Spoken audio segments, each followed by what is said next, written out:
Master of Fire 3 Public Exposure. Written and performed by Zagora Keel. After a full breakfast and a surprising incident that needed correction and discipline, Annalisa and I were dressed and ready to explore the city where she was living.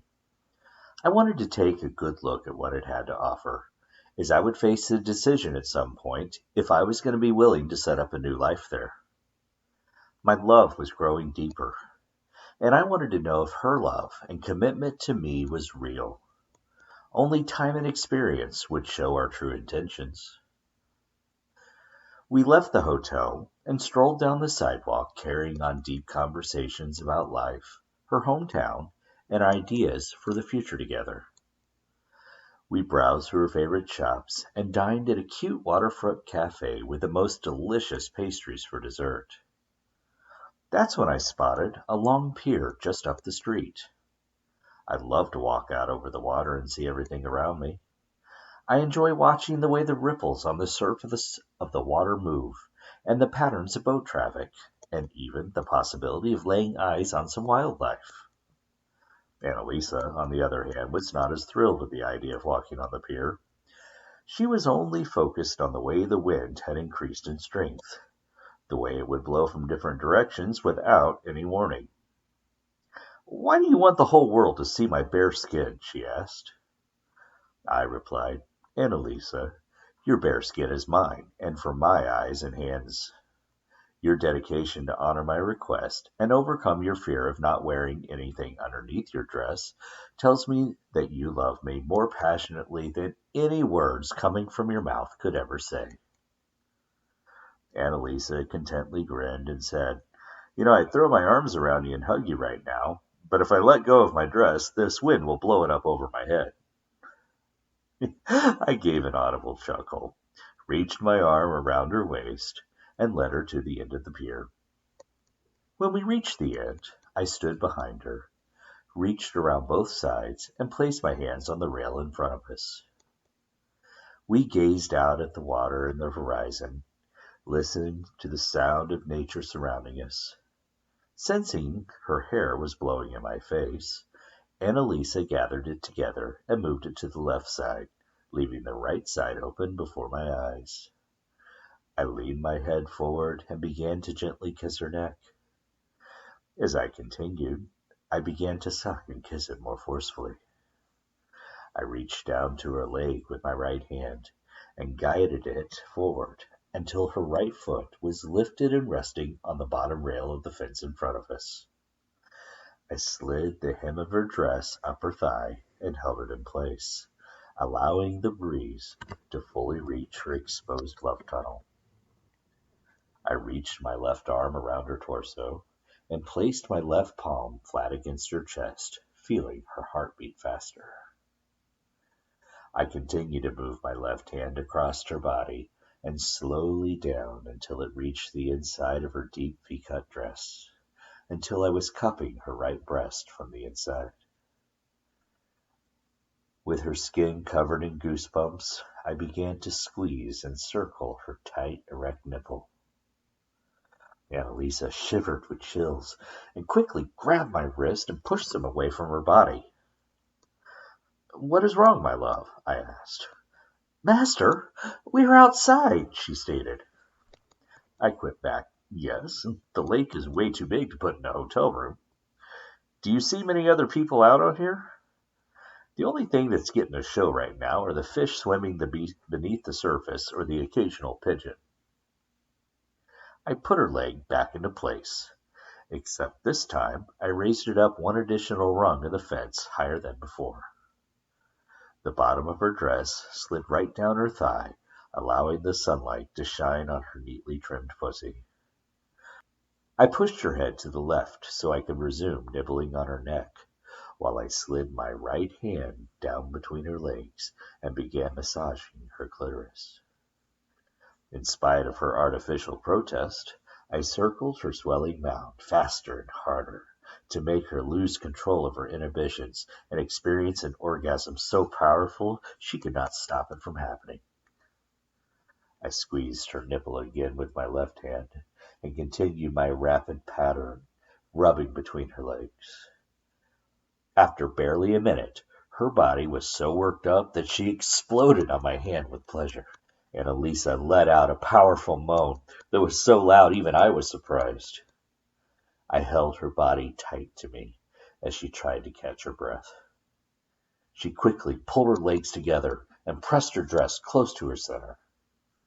"What is wrong?" I inquired. "The wind is freezing cold when blowing directly on my wet thighs," she shouted. Realizing how loud she just said that, she looked around and discovered a handful of other people were out for a stroll and had reached earshot of us.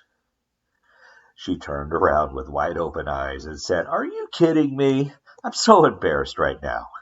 I can't believe you talked me into this." "Annalisa, relax," I said calmly. "People mind their own business for the most part." "That's crazy. People are way too nosy and up on other people's business," she insisted. "Do you need me to prove it to you?" I asked. "Sure," she replied. I informed her how I was going to prove my theory. "Annalisa, I'm going to sit down on that bench right there, and you're going to lay face down across my lap. I'm going to spank you at least 20 times on your bare ass. You will count each stroke out loud and follow each number with 'Thank you, Master.' Are you clear?" "Please, no," she begged. "People will stare at my naked butt, and they might attack you for hurting me." "Well, want to place a bet on that?" I asked. "I guarantee you that by the third swat, people are going to walk away, and by the 10th, the pier will be completely empty. If I'm wrong, you get to choose anything you want to do tomorrow. After I show you I'm correct, you're going to have to willingly administer an act of self-discipline of my choosing the next time you're alone, and send me a photo to prove it." "Fine, I'll prove you wrong," Annalisa said smugly. "Spank me as hard as you want." "Ooh, you asked for it now," I warned her with a huge, devious smile. I sat down on the bench and motioned for her to lay across my lap.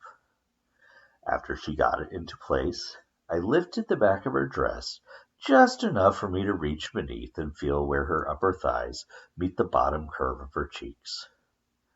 I looked around and saw that those nearby were trying to take sneaky peeks at what was below her dress and what we may be up to, but I was ensuring none of her private areas were in view. With a whisper, I reminded Annalisa what she was supposed to say after every stroke of my hand. After feeling her skin and finding the first landing spot, I raised my right hand in the air and then let it come down, smacking on her poor exposed skin. At first, everyone's head spun around to find out what the sudden sound was. Then, Annalisa announced the magic words for all to hear. "1. Thank you, my master." Almost immediately upon hearing those words, the small groups of people at the end of the pier went back to minding their own business. I laid one more smack across her backside, and the 2 words, 2. Thank you, my master, were promptly delivered. At this point, the couples present were giving each other knowing smirks as they grabbed each other's hands and started hurrying the opposite direction. I took pleasure in knowing that there were going to be several sexy spankings delivered later that day. After the third swat was delivered, properly counted and thanked, the last couple of stragglers walked away to give us privacy. As it got further away, I pulled Annalisa's dress up a bit more, showing enough of her newly pink cheeks for me to deliver her spankings with better aim. I gave her the 4th through the 9th strokes firmly and with precision, ensuring her whole ass was working on becoming bright red. Before I continued, I asked, "Are you ready for number 10? "No, everyone left me," she said with a pouting voice. "Never doubt me, my love. Never doubt," I advised. Before I continued, and because we were all alone again, I lifted the bottom of the dress as high as it would allow, providing the sky with an unobstructed view of her lower back and full moon. As I laid SWATs 10 through 20 down, I could hear her voice begin to crack as she struggled to keep up with her words. Knowing that I was beginning to push her physical limits, I paused to caress her skin for a few minutes and let her breathe. I then advised Annalisa to stop counting, as her final SWATs were going to land quickly. Then I gave her a bunch of rapid little swats on her cheeks that made her booty dance and jiggle around, leaving an extra rosy spot on either side. Now finished, I kept softly grazing her skin to help calm her nerve endings down and soothe away the newly experienced stinging. She just laid across my lap, forgetting our natural surroundings, and enjoyed the soft touch. Eventually, I had to insist that we stand up and make our way back to the hotel. Her mother had requested that Annalisa return home in a couple hours so she could drop the kids off and give herself a break after caring for them. We held hands and made our way back slowly, allowing as much time as possible to spend together. We arrived at the hotel and went up to the room so Annalisa could retrieve her purse.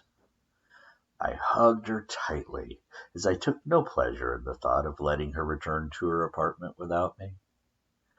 I finally released her and turned away, retrieving the panties from the floor.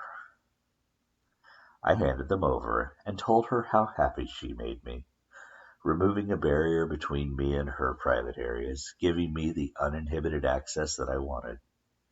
She asked if she could wear them going home. I took them from her and knelt down, holding them open for her to step in. I pulled them up and into place, taking advantage of one more opportunity to feel her bottom curves in my hands. I finally kissed her again, wishing I didn't have to send her home, but knowing that I had promised to ensure that her children came first in our relationship. Annalisa stopped me mid-kiss and reminded me, "My master, I lost the bet. What act of self-discipline would you have me perform for you?" I already knew the answer to that question. When you get home, go to where you store your hairbrush. Hold it in your mouth, tilt your head down slightly, and look up at the camera. Take a picture and send it to me. "That is all, my master? I will do so happily for you," she told me. With one final kiss, she walked out the door and headed home. An hour later, I saw the notification on my phone. I gave the screen a little kiss, wishing that I could reward her for giving me exactly what I had asked for. "My sweet Annalisa," I typed, "you have earned your name. You hold every bit of my heart. I love you."